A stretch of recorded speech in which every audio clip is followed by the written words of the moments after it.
Sugar Bowl is going to be good, man. Georgia versus Notre Dame. New Year's Day, 8:45 kickoff, late kickoff.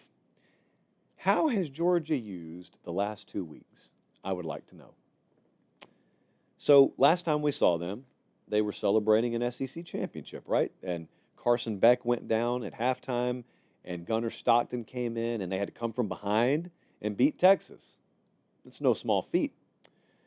But from a totality of season standpoint, Georgia had been a very quarterback-centric team this year. So you would think if you lose your quarterback and you're a quarterback-centric team, you may be in trouble. And they were 98th running the ball this year and 12th throwing the ball.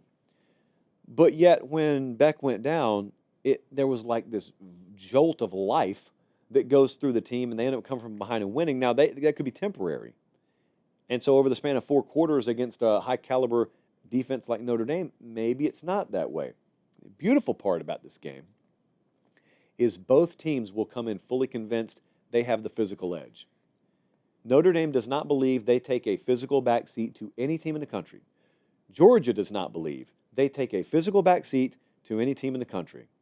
Now, the beautiful part about that is they both fully believe that. They would sign a blood oath that they believe that, and yet one of them's got to be wrong. That's why we play the games. How does Notre Dame win the game? They're a 2.5-point dog right now at FanDuel.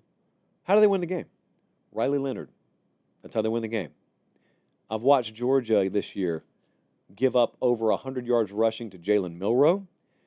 Jackson Dart ran for 50 on him. Haynes King ran for over 100 on him. Riley Leonard can do that. Difference is the 3 quarterbacks I just listed are a bigger threat with their arm than Riley Leonard is, and that's the million-dollar question here because I have not seen many one-dimensional offenses have a lot of success against a Kirby Smart defense. And they can turn you into one really quick. On the other side, though, how many points will Notre Dame need? Because if they stone Georgia's offense, it could be a total rock fight. How does Georgia win? I think they make Notre Dame trade shots. Nobody's done this, really. Like, outside of the Northern Illinois game, no one has gotten a lead on Notre Dame and made them trade, made them keep up. If Georgia can do that, they put themselves in a very, very advantaged position, which is common sense, but it's harder to do than, say, against Notre Dame. And then the backup theory is in play here, which is one of my most fun theories to test in college football. You don't ever want to see a guy get hurt.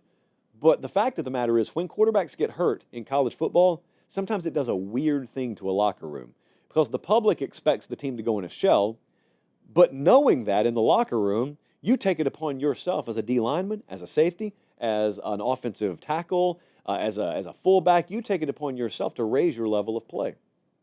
And if everyone does that, the collective output of the team can even surpass what you were with your starting quarterback. And it makes no sense. It defies logic.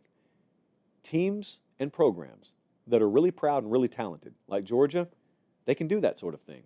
Georgia can still win a national championship, even without Carson Beck. It will still take a haymaker to beat them. Fully believe that. So the backup theory is in full effect here.